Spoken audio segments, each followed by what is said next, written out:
Hey, good morning, Metropolis. It's now 5 after the hour of 6 a.m. in the big monster city. Come on! Let's get pumped! I'm not drinking any fucking Merlot! What can I say? The camera loves me! Shall we begin? After you, Junior.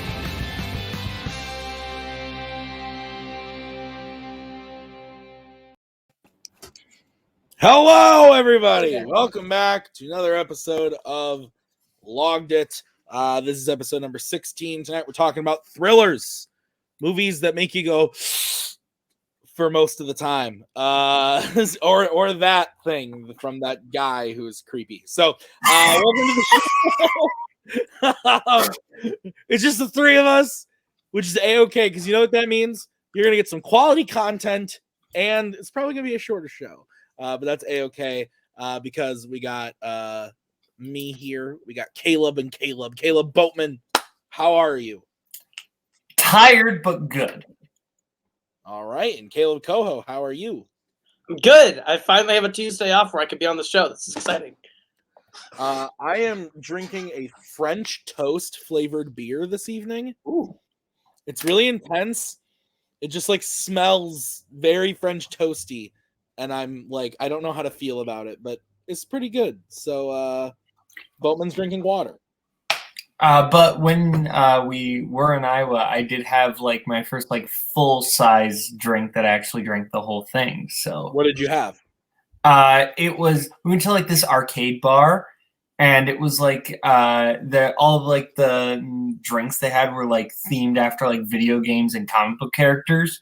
So it was like the Kirby's Dreamland, and it was like watermelon vodka with lemonade and pineapple juice. That sounds dope. That is a Boatman drink if I've ever heard of one. That sounds delicious. Anyway, great. Welcome to the show. We're gonna start the show off the way that we do every week and talk about our favorite movies that we logged this week. So Boatman, why don't you kick us off? This is hard because I watch two really good first-time watches, but I think I'm going to go with a film because the other one was Two for the Road, which has already been talked about on this show, so you've already heard, but I will say that's great. I'm going to go with First Reformed. First Reformed is a film that, I'll be honest, I thought I wasn't going to like because I vaguely knew the plot, but that's all I knew. And then Koho was like, no, Boatman, you're actually going to really like this movie. And yeah, it's great. Ethan Hawke is phenomenal. He should have been nominated that year. It just gets into a lot of like just really interesting talking points and dynamics and everything. And I just think it's a fascinating film.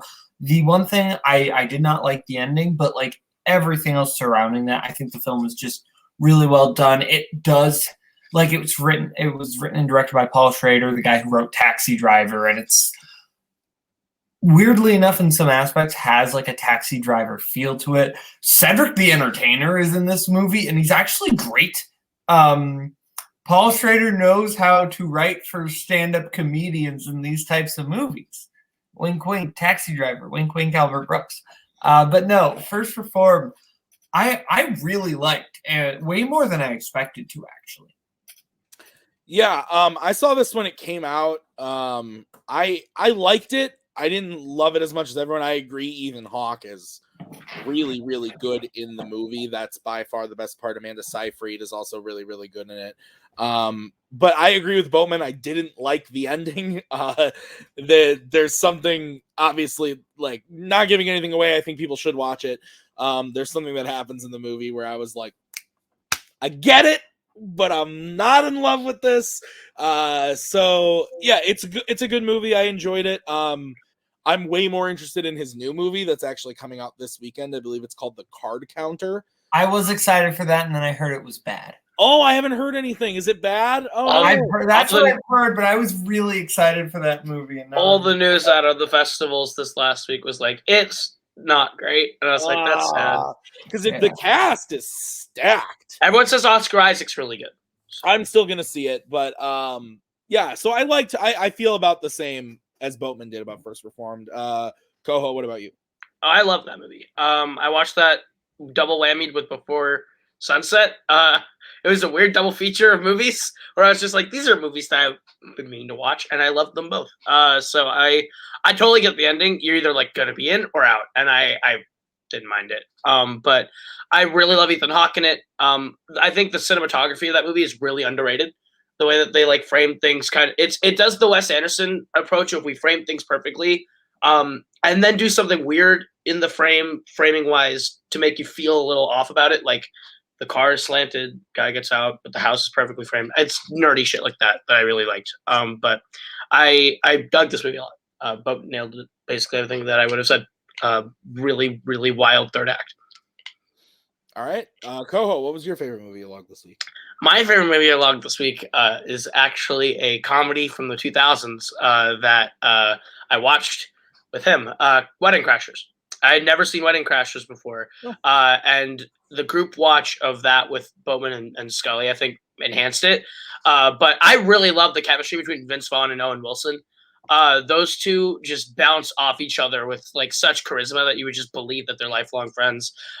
It's really like great cast all the way around. Isla Fisher and Rachel McAdams are also really, really funny. Christopher Walken's great. Like the whole cast just interacts with each other in this way where like the first act of the movie, you feel like it would be this premise where it's like, oh yeah, I could probably watch them do this and it would be fine. And the second act kind of takes it up a notch where it like flips where you think it's going and brings us around to a third act that I think is actually really dark at points where instead of where you think it would go and lands it really powerfully. But yeah, I had never seen Wedding Crashers and I had a blast. I think the movie's great. Yeah, I had never seen this until a few years ago. I think it was like 2017, 2018. I watched it with Maggie. I had a good time with it. I don't remember much about it, if I'm being honest. I remember liking it quite a bit. And is it Bradley Cooper is the yeah. I remember not knowing he was in the movie and he showed up and I was pleasantly surprised because I like Bradley Cooper a lot. Yeah, I remember digging it and thinking it was good. I haven't rewatched it since. I'm very hit or miss with Vince Vaughn, but this one I liked. Boatman, what about you? This was also my first time watching it. I think that I don't like the second act of the movie. Honestly, I don't. I love the first act a lot. I think the first act, the dynamic between Owen Wilson and Vince Vaughn is fantastic. I think the movie is weaker when they are not together. The movie kind of separates them into their own stories a little bit. And I think not having them work together for like the majority of work off each other for the majority of the movie, I think weakens the film a little bit, but I understand why they had to do that story-wise. Isla Fisher is super funny in this. She might actually be my favorite thing in the movie. But like overall, I think it's good. It has some weaknesses that you'll find in a lot of comedies of that era. I'm not big on like the frat pack era of comedy. Yeah. That type of style. It's just not really mine. Like that Vince Vaughn, Will Ferrell, like that era of the frat pack. But this one was very fun to watch, especially in a group setting. All right. I will go next, although I feel like I'm about to cut out. I feel like I can feel it in the force. So if I do, let's move on. But the one that I'm going to pick, most people saw it this weekend. I'm Shang-Chi. Saw it 3 times, loved it. Think it's great. I had a really, really fun time with it. I liked it even better upon rewatch. Some of the issues that I had with it upon the first time watching it were kind of went away. This movie's the same length as most Marvel movies. Hit that like 2:15 spot, and this was in there as well. And it honestly flew by for me. A lot of people are complaining about the second act being a little slow. I agree. But I think overall, the movie felt pretty quick to me, especially on the second and third viewings. It kind of went by. It felt like an hour-long movie. It went really quick. The action's incredible. I really like Shang-Chi as a character. And I thought Awkwafina was actually really, really good in it. The actress who plays his sister, Xialing, I just read was like her first thing she's ever done, and she was great. There's a lot of cool stuff in here. I thought the third act, while it got like away from the action that I was enjoying in the first two, I still really enjoyed it. I don't want to spoil anything, but big shit happens, and what can I say? I like big shit. So I enjoyed the movie quite a bit. Had a lot of fun with it, and I'm super excited to see these characters pop up in future MCU stuff. So Koho, what did you think of Shang-Chi? I really liked it. I think that when they first announced that Destin Daniel Cretton was going to make a movie in the MCU, I was like, oh, Shang-Chi. Okay, we'll see how that goes. And like the action rocks. I did not know Cretton could direct action, and like that's probably some of the best action in the entire MCU. Just like the way that you feel every hit and every move, and it's really cool to look at. That like bus scene is one of the coolest things I've ever seen. And like the thing is, like, you would think there was a scene early in the second act, end of the first act, where like it's in the teasers, it's in the trailers where you know it's coming. And I was like, I thought it would be a lot longer, but I was actually really pleasantly surprised that it wasn't that long with all the cages and stuff. I was like really glad that wasn't like a major thing in the movie. Yeah. And like the ending, I think the ending to this movie is rad. And I'm super excited about where we're going after this. But Simu Liu is a phenomenal addition to the MCU. I love Shang-Chi, and I can't wait to see more of that character. Bowman, what about you? I'm probably a little bit cooler on it than you two, but like I think it was good. I think it was a good movie. I think it did its job, which was get me excited to see this character return. Because I really like the character, and I really like the villain, and I really like the action.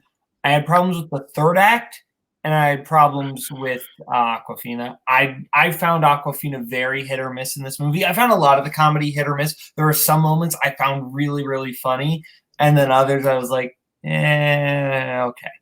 But overall, I thought it was good. All right. Yeah, Maggie has the hots for Tony Leung, so you know, He's great. She's nodding at me right now. She goes, How old is he? Because is it weird that like I find him beautiful? and I was like, it's a good looking older guy. I don't know, he's not that old. I thought he was fantastic. I didn't realize this was his first American film. That's cool. He was really, really good in the movie. I don't know if I go as far as saying he's like the best MCU villain. I saw some people saying that. I'm like, I don't know about that, but he was really top 5. He's top tier, I would say. Yeah, he's definitely top tier. I'd have to like look at everything to like know where I place him, if I would place him in the top 5. But I really liked him. I thought he was really good. The whole family dynamic worked for me quite a bit. But anyway, okay. So those are our favorites that we logged this week. Let's move on to our least favorite movies we logged this week. Boatman, let's kick it off with you. This is actually tough because I did not watch a movie I would actually consider bad this week. So I'm going with a movie that I get why people think is bad, but I enjoy it. Chicken Little. Chicken Little is a movie I actually find very funny and very fun, but there are some, I get it. Buck Cluck is a terrible character. The animation sucks. But I think a lot of the comedy does work. So like I get it. I get the hate for the movie. I find it fun, and watching it as a group was a very fun experience. But I understand why people consider it bottom tier Disney. I have a very special attachment to that movie because I watch that all the time, and I very much do identify with the main character. Don't you hate Zach Braff? I do hate Zach Braff, but it's this weird contradiction where I don't hate that. I think it's because I watched that movie before I knew who Zach Braff was. I hate Scrubs and I hate Garden State. That's the problem. That's fair. Yeah, I like Chicken Little fine. Like, I don't love it, but I don't hate it. I think it's one little slip is a bop. But yeah, soundtrack of that movie slaps. But overall, I mean, it's fine. It would be better if it was live action, honestly. If it was live action, I'd like it a lot more. But overall, I like the movie enough. Koho, what about you? I really have a weird relationship with the movie Chicken Little. I've watched that movie a lot. That is a top 5 Disney movie for my mom, who like loves that movie. We watched it a lot. There's probably videos of it in Iowa, but I can quote the entire baseball scene line for line, because I think it is so funny. I love a lot of things about Chicken Little, but I think it's a fine movie. It's like genuinely, unironically, I think it's a fine, pretty good movie. But completely ironically, I think it's the greatest thing ever made. Up there. This shit never happens in the movie. No, it does not. No, that version of Chicken Little never does that in the movie. Adam West sits in a chair like that in the movie. That scene is dope. I will give you that one. Okay, Koho, least favorite movie log this week. I have not watched a bad movie this week, so I'm going to appease the wrath of the gods when I say Arrival is my least favorite movie I watched this week. I like it. It's a good film. Villeneuve makes movies that I am very okay with, except for Prisoners, which I think is great. I like Amy Adams in it. I got a little bored with it at points. I think that Jeremy Renner and Amy Adams have a weird chemistry, but they're all right. Forrest Whitaker is doing a weird voice like the whole movie. Like he's just not being Forrest Whitaker. He's put like an accent. Doing a weird voice in a movie. I'm shocked. I mean, fair, but it's like I don't know why he makes that choice. It just feels weird. I don't know.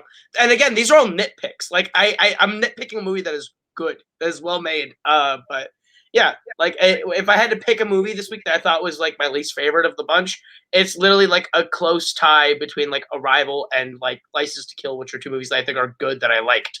So like it's like my worst of the bunch of like good movies. License to Kill slaps. Slaps. Arrival is awesome. I love that movie. There's not a Villeneuve movie that I don't like. Enemy. It's not for me. Enemy is awesome. Not for me, but I get it. It's so good.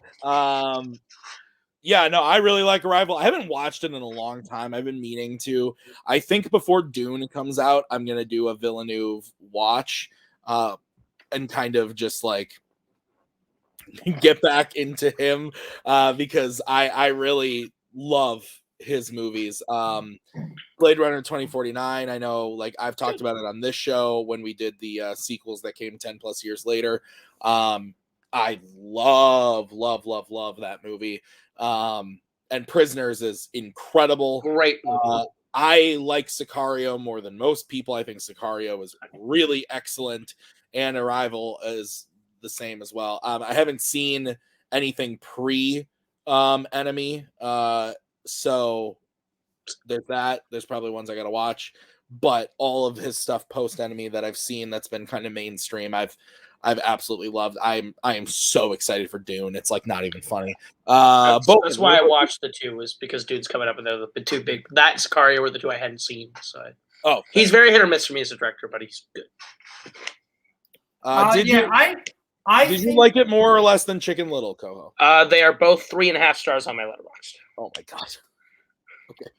I think that Villeneuve is in so many ways like our modern day Stanley Kubrick. I think he consistently makes technologically like incredible films and like just has this really like filmmaking incredible mindset.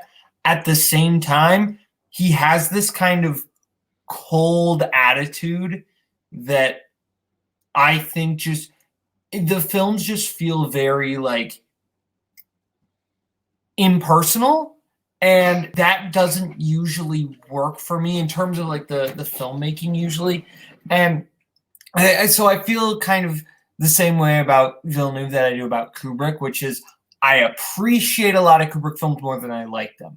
That being said, I think Arrival is Villeneuve's second best movie. I think Arrival's great. It's like, what if we did like a sci-fi disaster movie, but like it was all intellectual, right? It is very much like just from a linguistics perspective, and just it's like doing Close Encounters of the Third Kind, but with more intensity. And I think it's a really like brilliant film. Yeah, no, I agree. Okay, so we will move on. My least favorite movie of the week. Guys, talk about it a lot. When you're studying for trivia, you watch the movies and stuff. Which one are we gonna rant about today? I Let's find out. can't say like why I'm studying or who I'm studying for. But I will say that I've been on the Jimmy Bond train again. And let me say this. Connery ain't that bad. Like, there's some gems in the Goldfinger slaps. From Russia with Love slaps. Great. Dr. No, meh, fine. You only live twice. Little racist, but some fun stuff in there. You with me, Boatman? No? I'm just You Only Live Twice is probably my least favorite. So I'm so I'm just saying that overall, Connery is not that bad. Not true. Because then when you get to Roger Moore, I'm sorry. Okay, I thought you were about to pick a Connery movie. That's why. No, I'm sorry. But Live and Let Die is whatever. It's fine. Man with the Golden Gun, whatever. It's fine. Spy Who Loved Me, it's fine. But let me tell you that there's like 3 movies in a row. Actually, For Your Eyes Only is okay as well. But the run of Moonraker, Octopussy, and A View to a Kill makes me want to kill myself. The one that I'm picking, I'm actually going to pick Octopussy because Moonraker, at the very least, has some jokes that I'm like, ha! He's attempting re-entry, sir. That's a sex joke. I get it. But there's just like, Octopussy has like no redeeming value to me at all. All the characters are stupid. They're in the circus for half the movie. There's this Fabergé egg. It's so fucking dumb. I can't stand it. They're all bad, but like this one, I don't know. Like, I don't know, man. I can't fucking stand it. It annoyed the shit out of me the whole time I was watching it. Luckily, I'm now on to Dalton, so I'm on to better and more beautiful pastures. But Octopussy. But any of those 3, Moonraker, Octopussy, View to a Kill, Christopher Walken in View to a Kill is an awful Bond villain. But yeah, go ahead, Boatman. I'll be honest. I don't hate Octopussy. I get why people do. My thing with Bond is I despise boring Bond more than I despise like weird Bond. And I think like the circus atmosphere is just weird enough that it was able to like keep my attention. So I actually do like the title character. I think she's like actually kind of this interesting idea. But I get it. It's not great. I think of the 3 you watch, Moonraker, I just despise Moonraker. Moonraker, I think, is just boring and stupid. View to a Kill is fun because Walken, but that's it. Walken is fun. It's so bad. I watched it today, and it's so bad. I think that movie is bad. Walken knows exactly what movie he is in, and he's having a good time. Koho, have you seen any of these? Roger Moore is the worst Bond. And he has made one of those Bond films that would sniff my top 10 Bonds. Octopussy I've seen once. I was a little bit younger than I was now. And I have never had the desire to do anything more than wiki study that movie. So yeah, Octopussy is bad. It's been a while since I've seen most of the Moore era films. So. All right. So we will move on. A movie that we added to our watch list that we are excited about. Anybody got anything they want to throw into the ring? I gotta load my thing. I think Letterboxd is down right now. Oh, that's a bummer because I don't remember what's in my watch list. You know what? I do remember one. One that I threw in was one called L.A. Story. It's a Steve Martin movie from the early 90s that sounds really sweet and like a fun 90s sort of romantic comedy. And I like Steve Martin, so like I'm currently right now like in the process of like my Unwinder show is his show on Hulu right now called Only Murders in the Building. and he's fantastic in that. And I think that's what spurred me to be like, I want to watch a Steve Martin movie, and I added LA Story to my watch list. So that's what I'm excited to watch. For me, I'll go with Seven Psychopaths. Haven't seen this yet, but I bought it on Blu-ray. Really excited to watch it. I've heard really, really good things. So another Walken. There you go. Hopefully better. And Sam Rockwell. Christopher Walken and Sam Rockwell in the same movie.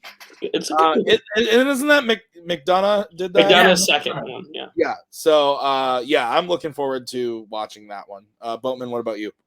I'll pick. I can't access my watch list right now, but I'll just pick one. I've heard great things about Cyrano, the upcoming Peter Dinklage musical. I love the original Cyrano de Bergerac from 1950, and I love that character. So I am super excited because apparently Cyrano is great, and Dinklage is probably going to get nominated. And I am super excited to see how that's going to turn out. All right. Cool beans. All right. Well, let's move on to the main part of the show. We're talking about thrillers, our favorites that we want to add to the list. Going to be interesting. There's a lot of ways you could go with this one. Many different movies that come up. So let's get started. I'll go first. This is like more of like a draw, like, I don't know. Fincher's made a lot of thrillers. So I'm calling this a thriller. I think it's a thriller. I'm going with Gone Girl. Gone Girl is one of the more recent thriller movies that I've really, really attached to, really like watching. I think Ben Affleck is fantastic in this movie. Rosamund Pike, really, really good. The only down spot to me, honestly, is Neil Patrick Harris. I think is not great in the movie, but I think that's okay. Carrie Coon, really, really good in the movie as well. I just really enjoy the mystery of the movie, and I like the turn when you actually know what's happening and you get the I don't want to spoil it in case anybody hasn't seen it. I think most people have, but if you haven't, I don't want to spoil it. But there's like a turn at one point, like halfway through the movie, that I think is just excellent. And Fincher is he's Fincher. He's great. And he does such a good job at like handling the like double story and having it collide at the end. So Gone Girl is my first pick. Boatman, what do you think about Gone Girl? Gone Girl, I think is I'll admit I've only seen I've probably seen the entire movie, but I've never seen it all in one go. But I remember liking what I've seen. It's one I've been meaning to like give a full rewatch. But I think Fincher's like one of the great thriller directors. If Villeneuve is like the new Kubrick, I almost view Fincher as kind of like the new Hitchcock in some ways. Koho, what about you? Gone Girl's good. I'm not as high on it as everyone else, but I think it's like Fincher doesn't make bad movies. Like I haven't seen really any. I haven't seen Alien 3, so I can't say it's like Fincher doesn't make bad movies, but like he hasn't made a bad movie that I've seen. I probably would have leaned towards a different Fincher thriller that I really love, but Gone Girl's pretty good. That's almost like you'll be able to pick one for yourself. I'm foreshadowing my pick.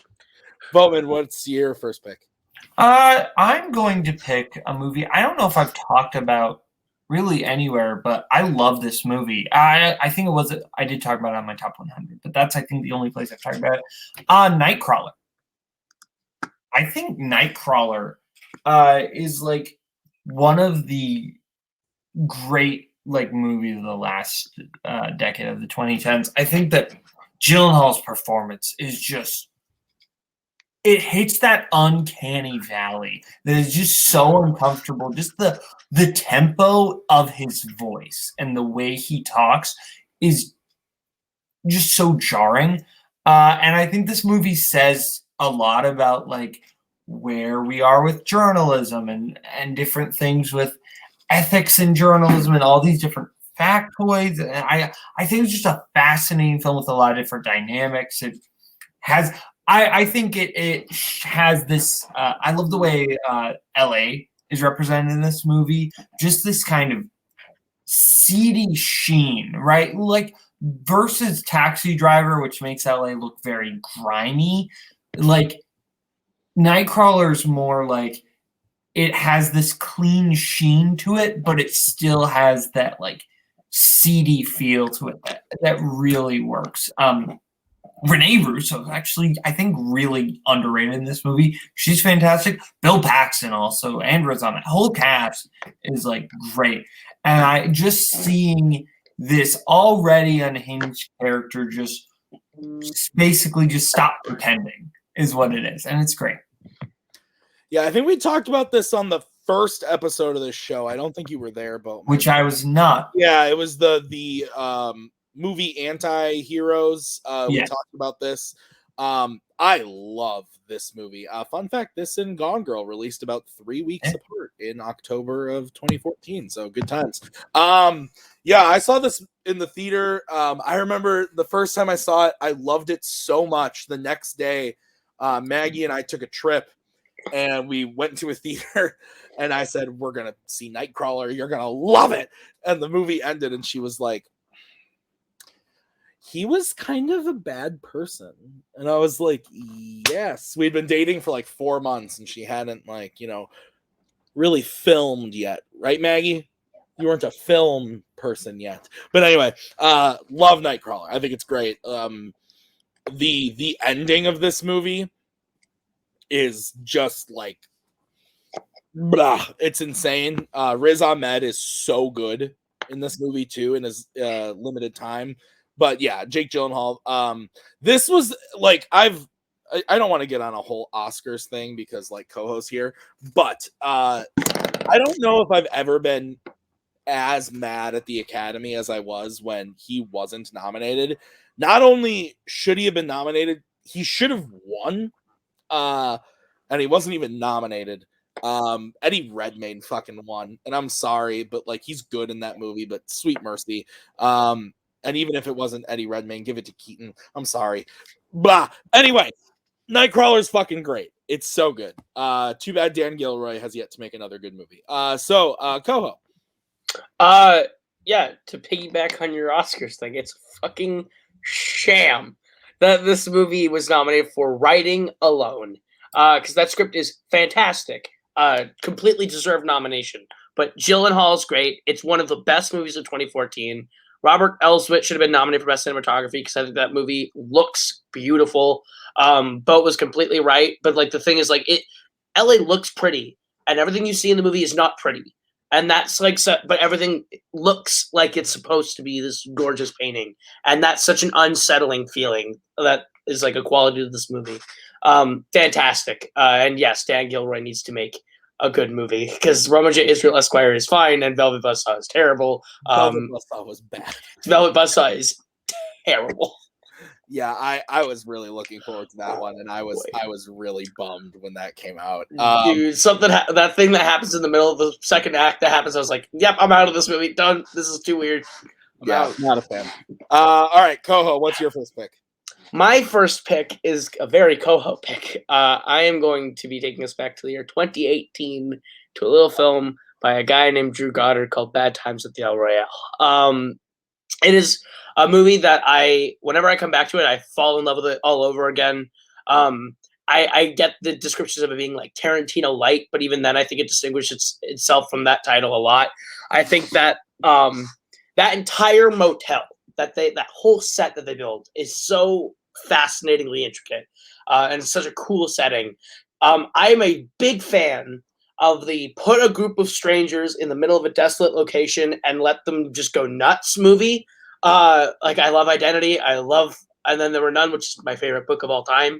So like I love those kind of stories. So to take this cast of characters and this cast of actors, to take Jeff Bridges and Cynthia Erivo and Dakota Johnson and Chris Hemsworth and Lewis Pullman and throw them in the middle of nowhere with John Hamm, and it's just nuts. I think that Jeff Bridges and Cynthia Erivo are astonishingly good.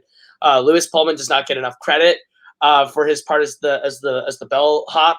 I think that he especially towards the end of the movie gives like a really, really deep performance.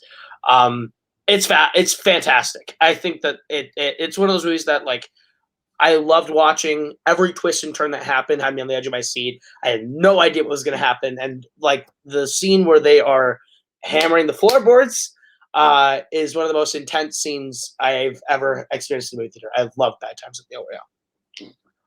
Yeah, this movie is really good. We've talked about it on this show before. I'm trying to find Boatman. Do you remember what episode it was where Kirk like kind of went? Was it Crime Movies maybe?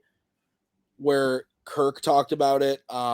I'm looking. Yeah, it was. It was crime. It was Crime Movies where I was shocked at how much Kirk enjoyed the he movie. loves this movie. The way that he talked about it made me like it even more, if I'm being completely honest.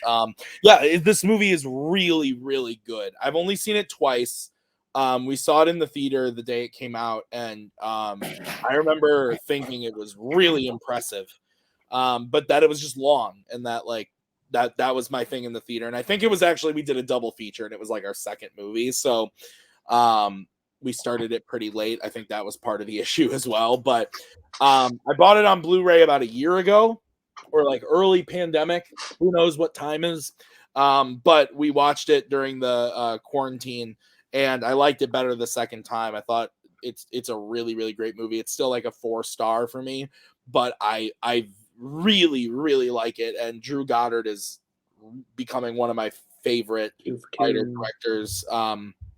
He's 2 for 2 in a big way, because Cabin in the Woods is really, really good. I actually just rewatched that last Halloween.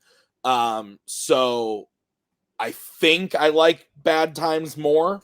So I'm super excited to see what he will do next, because also wrote The Martian, so he's I was gonna say that because sorry. You're fine. It was just like, it's such a weird thing that like I remember like seeing that he wrote that he was supposed to do that whole like Sinister Six thing for Sony. That never happened. But Boatman, your take on Bad Times? I've only seen this movie once. I really liked it though.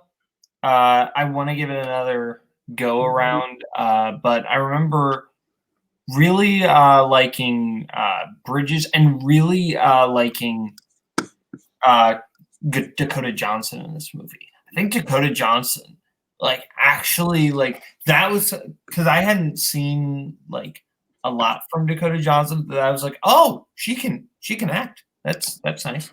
Yeah, that's nice. Apparently, he also wrote Cloverfield, the first Cloverfield. I think he did. Yeah. No, I'm on his IMDb. He did. I did not know that. Wow. And apparently, he also wrote World War Z. So I'm sorry, but I think it's really cool. I think it's a really cool dynamic. I'll be honest, I don't love the direction it takes when Chris Hemsworth character shows up, but I also want to give this movie another go through, because I might like it more now that I know where it's going. I love Chris Hemsworth in this movie. He's so good. I think he is good. I don't love the direction it goes. I'm saying I don't want to take up more time. Oh, okay, fair enough. All right. I'll go next for my next pick. I'm gonna go with the generic Tim choice as I type it out. What do you think is the generic Tim thriller choice? Boatman, I need to know, did Scorsese make any thrillers that we would classify as thrillers? It's definitely a Scorsese movie. He's going to call Taxi Driver a thriller, which, like, I would assume Taxi Driver's a thriller. That's probably a good choice. I don't think he's going to pick Taxi Driver, though. If he's calling The Departed a thriller, like, I don't know. Would you call The Irishman a thriller? It is Shutter Island. 5 points for Maggie. Maggie gets 5 points for Gryffindor. Yeah, Shutter Island. Not a lot of points. No, it's not in the grand scheme of things, but she got it. She went like this and looked back at me to tell me. Like, Snape takes 10 points away from Gryffindor if they look at him wrong during breakfast. It's accurate. No, I love this movie. This is actually, me and Cody were talking about this a few weeks ago about what our first Scorsese movie was. And I feel like I remember telling him that it was The Departed, because that's the first one I can remember seeing. But now thinking back on it, I think it was Shutter Island, and I didn't know it was a Scorsese movie. I saw the trailer. They marketed it as like a horror movie, and I was like 15, and I was like, a horror movie with Leonardo DiCaprio, and then I went to see it, and I was like, so that was a thing. And it's one of those movies that genuinely, like, people watch it and they're like, okay, yeah, like, it's lower tier Scorsese. But if you go back and rewatch this movie, it is so good. It enhances every time you watch it. You pick up on things every single time. Mark Ruffalo is so good in this movie. Ben Kingsley is so good in this movie. Max von Sydow is fantastic. Scorsese does such a good job of, like I said, when you go back and rewatch the movie, the things that you like know now, having seen the whole movie, work so well. And Cody and I talk about this a lot because we gush over Scorsese often. But again, I don't want to spoil it, but there's a scene at the end of the movie, the final scene of the movie, where something happens and Ruffalo looks over to somebody and just kind of shakes his head, and it just like, it kills me every single time. And you get to interpret the ending and kind of what actually is happening. And I like that. I have my ideas of what is happening, and I think other people have their other opinions. It's great. This movie's so good. Koho, have you seen this? Oh yeah. I saw this one. I can't remember if I watched this for studying for our match or if I watched it a little bit before. But I liked it. I remember watching it and going, this feels very much not like a movie Scorsese would make. This just doesn't have that Scorsese feel to it for me. It feels a lot like Scorsese's making a Fincher movie, which I think Fincher was supposed to make this movie and then he didn't.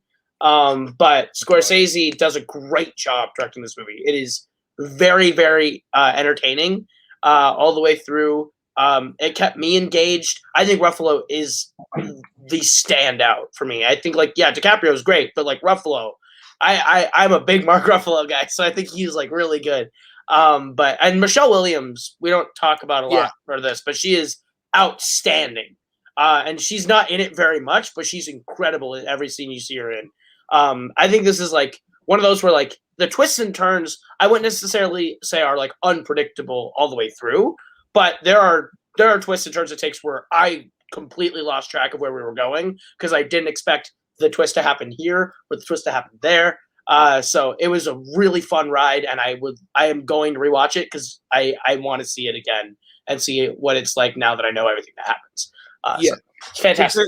There is a twist about halfway through the movie that you're like, oh shit, this completely changes everything. And then you get to the ending and you're like, oh shit, this completely changes everything. And so, yeah, no, it's so good. Boatman, what about you? I think that I've only seen Shutter Island once, but I really liked it when I saw it. I think that the twists are really interesting. That's like kind of been my main takeaway from the movie because honestly, I don't remember too much besides the twist, but I remember really liking it. Don't think I've seen it since I was like 16, and like that was like when I was doing like my first Scorsese run, and it was great because I was watching like The Departed, Taxi Driver, King of Comedy, Casino, Goodfellas, like all the top tier Scorsese. And that just call Casino top tier. We'll disagree on that one. For Scorsese, he's mid tier. For another director, he'd be higher tier. That's I don't like Casino. all right. Well, you don't have an attention span to handle Casino. That is not true because I love The Irishman now. Fair. Bowman, your next pick. You like The Irishman when we watched it in bits and pieces in Milwaukee. Anyway, my next pick, I will take.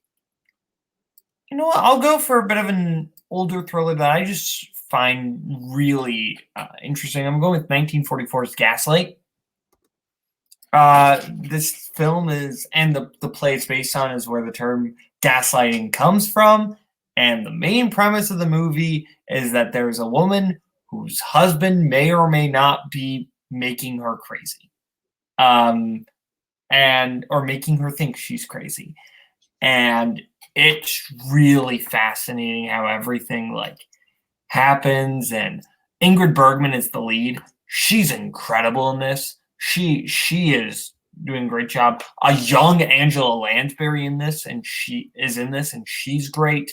Charles Boyer is her husband, and he is very charming in like the sleazy way of that time. So like he works perfectly. The film is just excellent. It was based on a play, but it does not feel like a play. It's got very Hitchcockian angles. It's the most Hitchcock movie Hitchcock never made.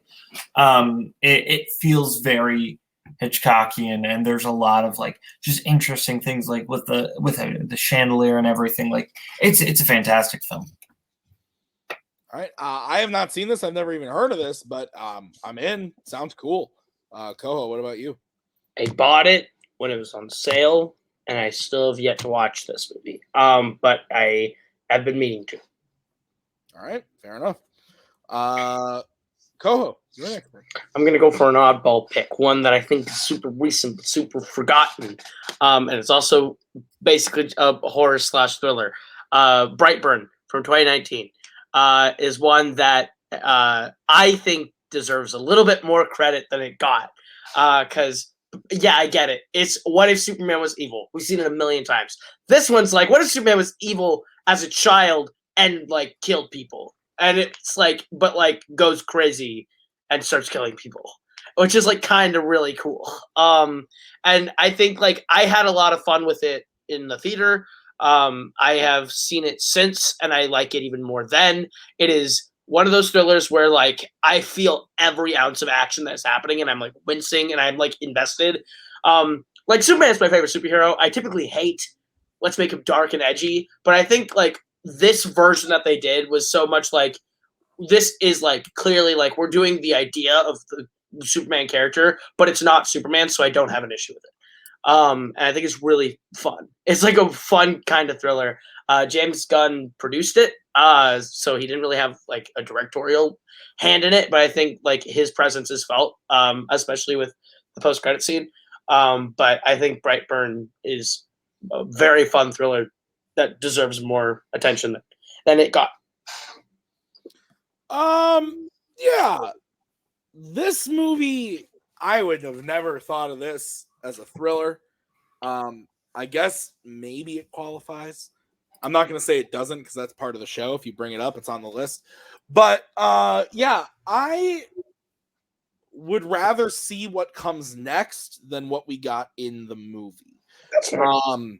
The movie's like, if I remember correctly, because I saw it in the theater and that was it. I haven't really felt the need to go back to it.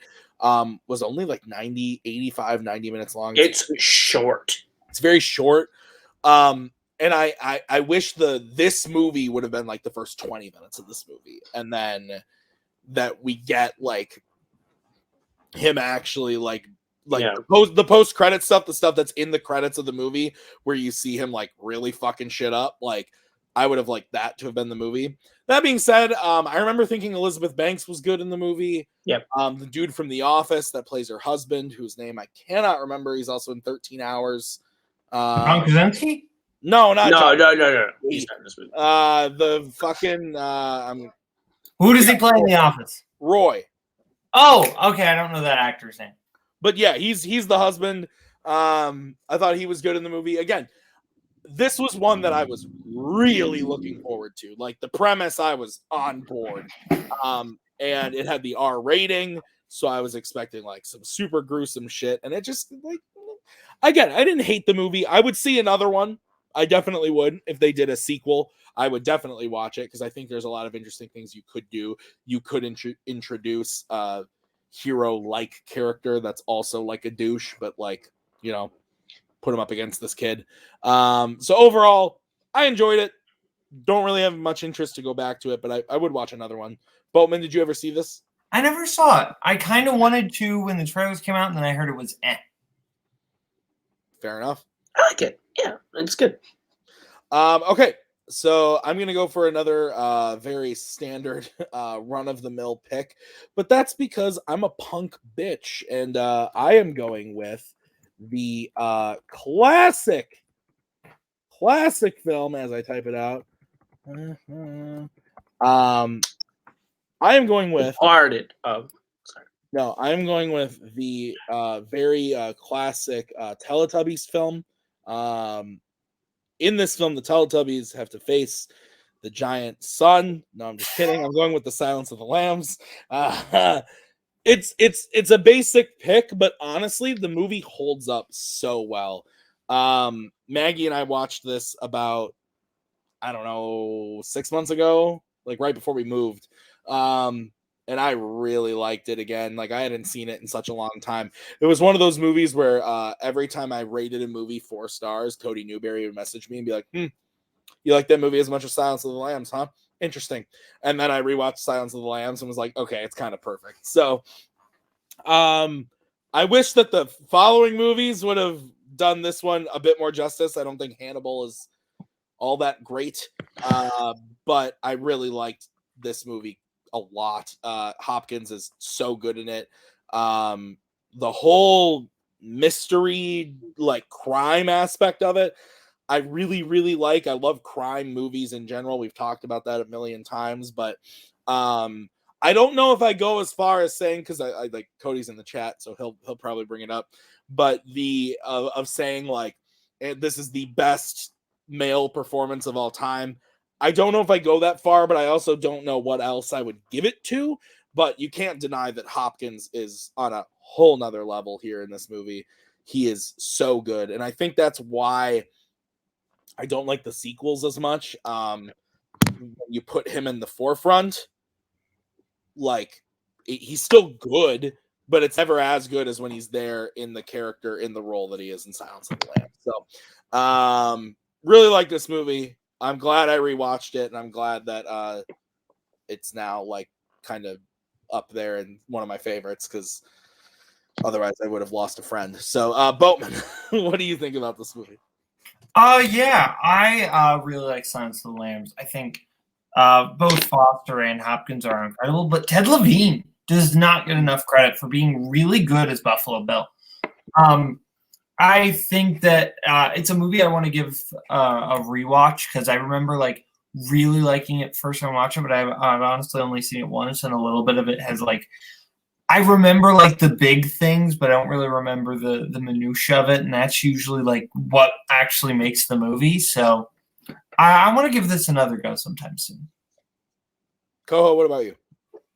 I spent my childhood with my mom growing up watching a TV program called Monk, where there is a character named Captain Leland Stottlemyre, played by Ted Levine, and he became my like a TV dad icon to me. And then when I watched Silence of the Lambs, I was absolutely fucking blown away and traumatized by his performance as Buffalo Bill. But this movie is fantastic. It's great. I love Jonathan Demme's direction. I think Jonathan Demme's just like a really great director, because then literally right after this makes Philadelphia, a movie that I also really love. So Anthony Hopkins is outstanding. Like objectively, I would say is the best actor winner. I think his performance is an all-timer. I think he's incredible. Jodie Foster's really good. Levine's great. But yeah, I think this movie is really good, and I enjoy everything I see. But I like really love every time that Lecter's on screen. Every time that like Lecter's involved is when the movie is like firing in all cylinders, where I'm like completely engaged, which like I get is probably why all the sequels are about him, and I would probably find all of them at least mildly entertaining because of it. But The Silence of the Lambs is great because he's in it so little. Hannibal is not a bad movie. It's just it's 2.5 hours long. It has no business being that long. Fair. And it's just it's fine. It's Ridley Scott. He does a good job. Red Dragon also isn't that bad. It's a prequel. It's a remake of Manhunter. And so I love Manhunter. So to see that story with Hopkins is really great. It's just, it never lives up to this movie. They never also have to give a shout out to Mads Mikkelsen, because the show is fine, but he's great. And I'm sure I've heard good things. Oh, the show's like it's good, but like Mads Mikkelsen's like the reason you watch the show because I'm sure Hopkins would watch him and be proud. He's great. The reason to do anything. I want him to be my dad. I love Mads Mikkelsen. Like I call him Dad's Mikkelsen in the chat all the time. If you put your phone down, the whole movie is perfect. It is a perfect movie, but I'm just saying the moments that I love the most are when Lecter's involved. All right. Boatman, your next pick. I'm going to. I feel like there are going to be arguments that this movie isn't a thriller because it's a weird genre combination that I like to call the comedy thriller. They don't make a lot of them. But I consider if you don't watch this movie with a high level of anxiety, I don't believe that you are a human. I'm going with Martin Scorsese's After Hours. Oh, I would. I'm with you. This movie is such a everything that can go wrong will go wrong movie. It is Murphy's Law just put to film. It's just this guy who just wants to like go on a date with this nice girl, and then everything just goes wrong. It's hilarious how it goes wrong, but you're also panicking for this guy because he's not a bad guy. He's just making like one or two simple mistakes that just completely go out of proportion and get completely worse. This is one of my favorite Scorsese movies. This is like top 4 Scorsese for me. It's incredible. Like it had like the seedy New York feel of like a Taxi Driver, but with like a little bit more sheen and a little bit more like tongue-in-cheek that like King of Comedy had. It's kind of a cross between those two New Yorks. This movie is just super funny and it's super well made, and it is the most panicked you will ever be laughing and the best time you will ever have panicked. Yeah, this movie's great. I've only seen it once. Rewatch it, buddy. But it's great. I saw it for the first time like 2 years ago. It was like that, Kundun and Bringing Out the Dead were like the only ones I hadn't seen, so I watched those. But yeah, no, this movie is incredible. I loved it. It's also one of Scorsese's shortest movies. So if you're always afraid of like getting into Scorsese because most of his movies are like 2.5, 3 hours, this is like a 90-minute movie and it's fantastic. Nobody does New York better than Scorsese, and this movie, you just feel it from beginning to end. It's so good. The hijinks that ensue. I agree with Boatman. I was worried when you were pitching, but you're 100% right. You are anxious the entire time you're watching this movie. That's a fact. Koho, have you seen this? I have not, but I think any movie that's like general main conceit is a man asking a woman out is a thriller to Kaleb Boatman. So not shocked. But it's one that I need to watch. I was gonna give that girl my number, and then she left. You were a witness. You said you gave me a pass on that. That's fair. Do another shot. They just mentioned that they were together again. Y'all are gonna be wasted if you're playing that drinking game. Cody's here. Hi, Cody. Did you know that they were in Iowa together? It's great times had by all, and I still want to understand why they chose movies the way they did, because that's the most fucked up viewing party I've ever seen in my life. Good time.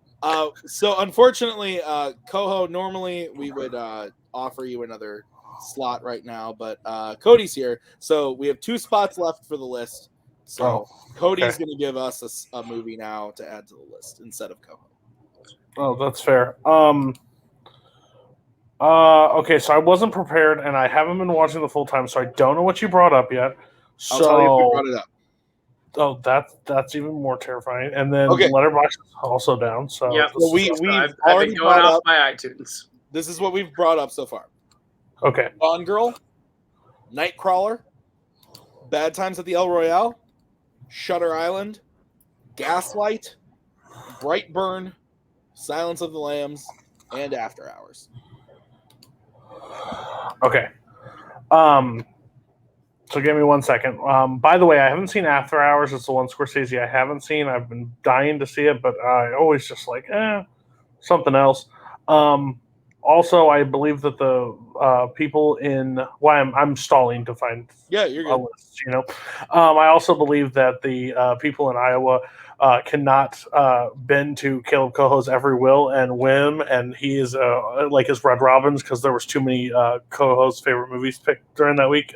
I'll say this right now. I picked Cars and Cars only. Ichabod and Mr. Toad? I didn't pick it. I didn't even suggest it. That's a trash. I didn't suggest it. Here comes out. Spence did. Can you give me the list one more time?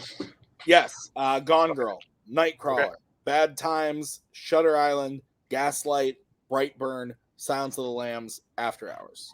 Okay, so the first one I'm going to pick is one that has flew up my list. I think it's absolutely. I don't know why I was sleeping on this movie for so long, but it's Seven. I think Seven is really close to like one of those movies that is just like haunting throughout the entire movie. It's like I've said this before. Fincher's movies, I feel like he's bored on film sets because everything just falls into place for him. Even if you don't like his films, like even Alien 3, which I don't think he ever should have accepted, but like everything, even Panic Room, all the way to The Game, everything just falls into place perfectly. And it's maybe not your favorite movie, but it works. Seven, I always thought Brad Pitt was a whiny little bitch in the entire movie, but I was so wrong with it. Because like him and Morgan Freeman, that play off each other, and the who shall not be named, I think gives a fantastic on-screen performance for 4 minutes and 33 seconds of when he's actually on screen. He's not that movie much at all at the end, but that it has one of the most iconic scenes. But I think just like I'm a true crime nut, so just the little setups of every little crime scene and where he's doing it. Also, I think that just like of a true crime setting is so creepy. Like of the 7 deadly sins that you pretty much act them out with, like that's like Saw. The Jigsaw's not even that good. Like Jigsaw has nothing on John Doe. So I think 7 it gets your heart pumping. It's just it definitely is one of those thrillers that has burst onto my top 100. Yeah, I've only seen this once. I saw it, I don't know, probably like 5, 6 years ago. I had never seen it. And I really liked it. I liked it a lot, but it's one of those, like another movie that Cody from the 90s that Cody often yells at me about. It's like Pulp Fiction. I've seen it once. I haven't rewatched it. I know if I rewatched it, I would like it a lot. I just haven't gotten there yet. Especially 7, because like Cody, I love true crime and crime movies and cop stories and stuff like this and murder mysteries. So like this movie's right up my alley. I know Maggie loves this movie. I remember the first time she watched it, she called me and was like, that shit was amazing. I was like, yeah, it's pretty good. So and Maggie rarely just throws out 5 stars like Koho. So you know that it's good if Maggie throws a 5-star on it. So yeah, I really like 7, but like I said, I haven't seen it in a while. Koho, what about you? It's very good. I think the chase through the hallway is like one of the most intense scenes for me, just because I was like, just catch the guy. Just catch the guy. You see he's right there. And it's like really, I think that was really fun. The ending's great. I think that, yeah, every performance in this rocks. I liked it a lot. I watched it, I think, end of 2019. So it's been a minute since I watched it, and I probably owe it a rewatch. But I think Fincher's the king of the modern thriller, and every movie he's made that is a thriller system has just been like great. So I was on the edge of my seat for the entire I think the community should pick a movie for Koho every time he watched Hamilton, something that he should have watched maybe a second time. I think it might be a good show. I'll do it. Bet. Boatman, 7, yay or nay? I like 7. I think 7 is a really well done thriller. I think the Fincher just has this, like, that movie was not supposed to like be raining, but like they didn't intend. But like the rain makes so much of that atmosphere. And I think like Fincher was able to use that, and that almost like kind of colored his whole aesthetic a little bit. And I think that the dynamic between Somerset and Mills could so easily be like this, like basic buddy cop dynamic, but Freeman and Pitt just really work something out of it there. And just the way the crimes are put out, and then just that one word, detective, I think just flips everything on its head and will always, the way that is said, will always just ring in my head. Yeah. Remember when like people thought Brad Pitt like didn't have it anymore and he was just like a pretty boy and like he couldn't really act and everything? 1995 changed that. My God. No, I'm talking about like mid-2000s, like Mr. and Mrs. Smith. People were like, well, he's when over. You do Troy, when you do Troy, people start questioning stuff. Yeah, Troy's not terrible. It's not, but like it's the prettiest sword and sandal movie you ever seen in your life. These people should not be fighting. They should be acting in the drama. I just have a problem with somebody who can be taken down by getting shot in the ankle. That's the whole thing of Achilles. We completely understand that. It's still ridiculous. Oh, it's dumb. It's so dumb. One of the dumbest of legends. All right. Am I picking one more? Yeah, you can pick one more. Yeah, absolutely. Okay. So this last one, I think the best thing about a thriller is when nothing else, like no jump scare, nothing's happening, but your heart starts racing. No movie has ever done this for me, and I've never went back to this movie because of this feeling that I've had of a car pulling back into the driveway and a person trying to get back into bed before this person finds them out. And this is 1990s Misery with Kathy Bates. I love Kathy Bates as an actress. I think she's absolutely incredible. Just watch the Titanic. If you hate that movie, you're wrong. Titanic is great. It's a great film. But to watch that, the tension of how serious she taking this writer that's created the stories for her, and the world that she's created. It kind of reminds me of like people with Star Wars. Like, this is how the Star Wars movie should have went. If they would have put Ryan Johnson would have been in the bed and the other people would have been around him with a clobber in his foot. Like, that's how I feel. Some of these people, maybe Rizzy would never mind. We'll go read his review. But I think like how Kathy Bates goes, no, that's not how it works, and like leaves, and like he's trying to get out and like moves around after she's already, which is one of the grossest scenes in film history. That hobbling scene is one of like, I've never seen this movie more than once, but I could tell you shot for shot how this movie is, because how my blood, and when he gets out of the bed and crawling around on the floor and she pulls into that drive, the panic that sets over on me is something I've never seen in film before, like that I've experienced in film like that. And it's all because of these two performances inside this film. He doesn't realize how fucked he is until he is laid up in that house. And it's crazy. Like, if you haven't seen Misery, I highly recommend it. It may be a one-time watch for you, but it's crazy. So I've never seen this movie. I've been told that I would love it.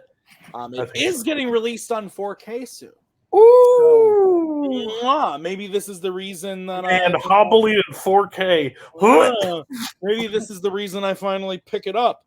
But no, I've heard incredible things. I've wanted to watch it. But it's one of those movies where everybody's told me like, yeah, you're gonna like this. It's really good, and I just have never found the time.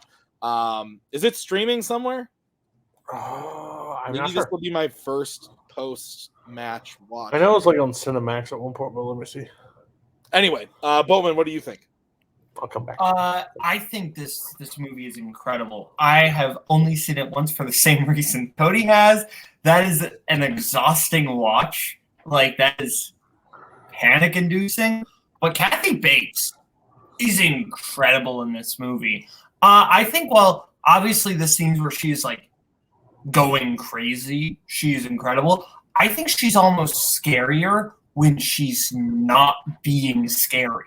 When she's just being friendly, that character is just, there's just something unnerving about her, and you know she can just snap at any second. That's the scariest moment of all. I also want to shout out Richard Farnsworth, who plays the sheriff. He has this really folksy charm to him that kind of gives the movie some nice levity. And James Caan, for not being able to really move for most of the movie, is giving an incredible performance. Wait, and the was director, I directed didn't by even. Rob Reiner. That's what I was Yeah. about to say. It's something completely out of left field for him to direct, and he does so. His run, people talk From- about directing runs. 86 to 92, that run is unstoppable. Because He it's is led by literally me, batting Prince moves. of Pride, When Harry Met Sally, Misery, A Few Good Men. That's an unstoppable run of 5. Yeah, he hit in different. He was really on a Billy Wilder run of jumping genres and hitting on every level. And then he made North, and it was the movie. And Siskel and Ebert destroyed that movie, and it killed Rob Reiner's career. Yeah. Yikes. Koho, have you seen Misery? I have not, but I've seen one scene from Misery before that is horrifying, and I am sure that I would enjoy this movie, and I would probably have severe anxiety during the entire movie. So I've been meaning to get to it, but it's not necessarily a movie that's a pleasant movie that I'm trying to get to, but I'll get there at some point. But also, Rob Reiner made The American President in 1995, and that movie's underrated and really fun. Anyway. Oh, that's good. All right. So those are our movies. We're going to move on to the final thing for the night. We're going to talk about the new movie of the month. We have Midnight Run is the movie of the month for September. Calm down, Boatman. What? Breathe, Boatman. What? You were really pulling for this one to win. I'm proud of you. Good job. Thank you. You went like this the moment. So No, that wasn't.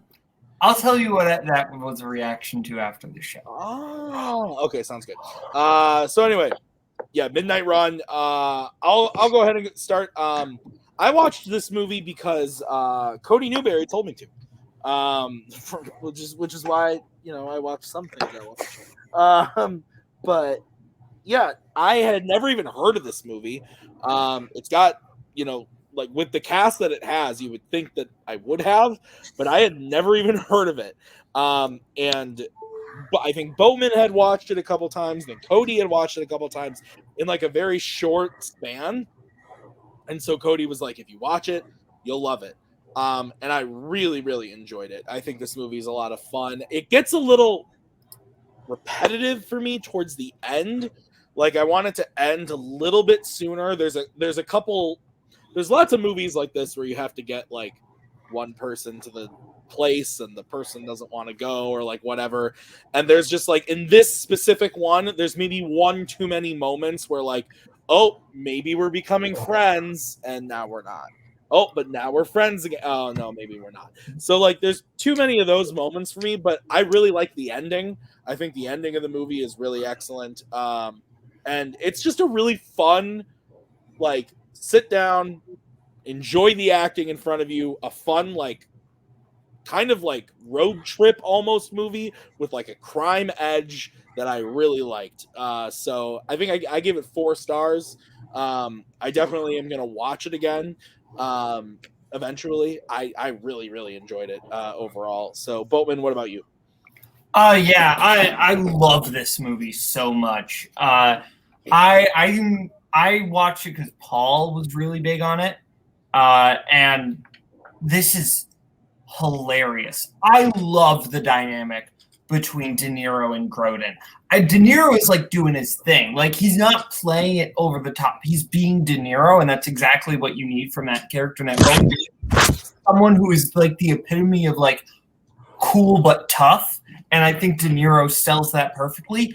Charles Grodin in this movie gives such an incredible comedic performance that I almost think can be a little unappreciated because he has such an important job in that movie.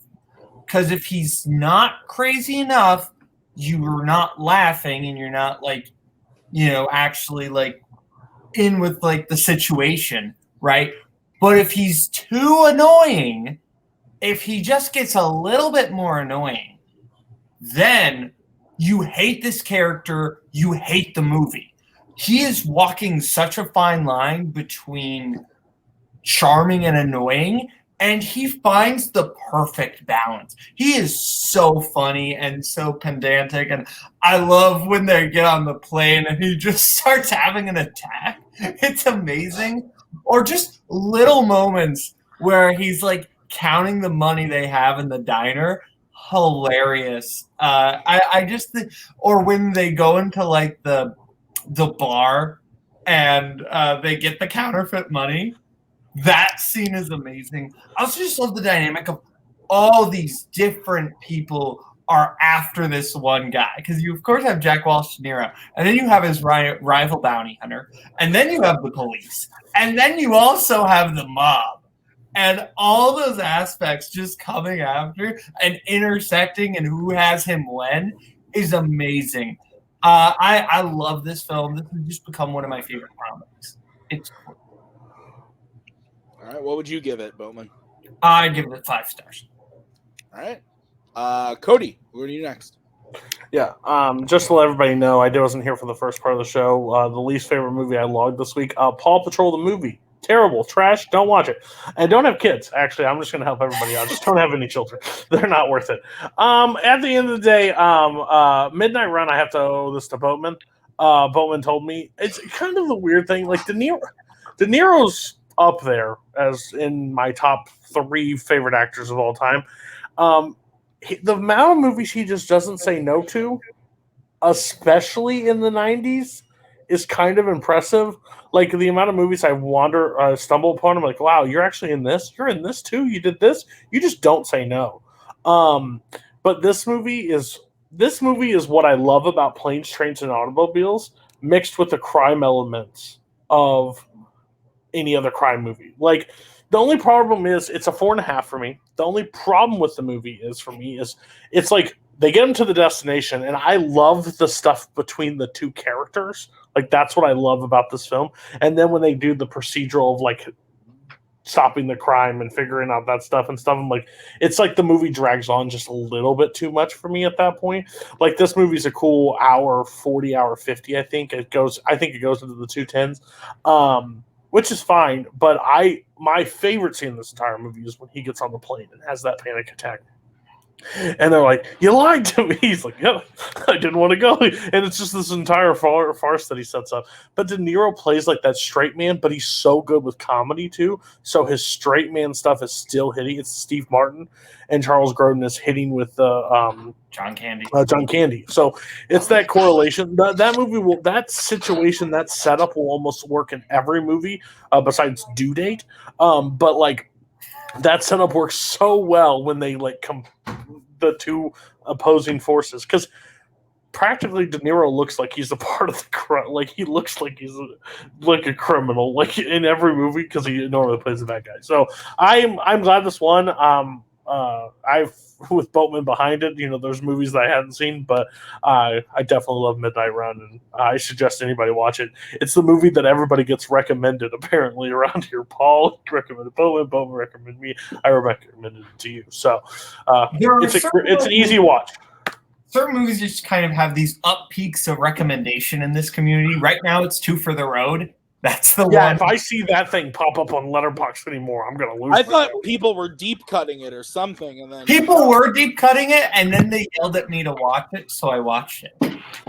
Sure, I watched Shang-Chi 3 times. If it was live action, I'd like it more. I already made that joke tonight. I'll time Letterboxd. They talked about Chicken Little earlier. Okay, Koho already told me You haven't seen this movie, correct? I was not prepared for the show tonight. No, I'm not normally available for the show. I didn't think about it. But it is directed by Martin Brest, who made a movie that I enjoy quite a bit in 1992 with a certain Al Pacino. So Scent Woman is a good movie. Yeah, his only Oscars belongs to another man. All right, so that's going to do it for us tonight, guys. But this is what we have coming up. I'm going to make a post about it. Next week is going to be Clint Eastwood movies, director or acted. So whether he directed it, he acted in it, whatever, it can be on the list. We're going to do musical numbers in movies the following week for Dear Evan Hansen. We're doing classic comedies September 28th.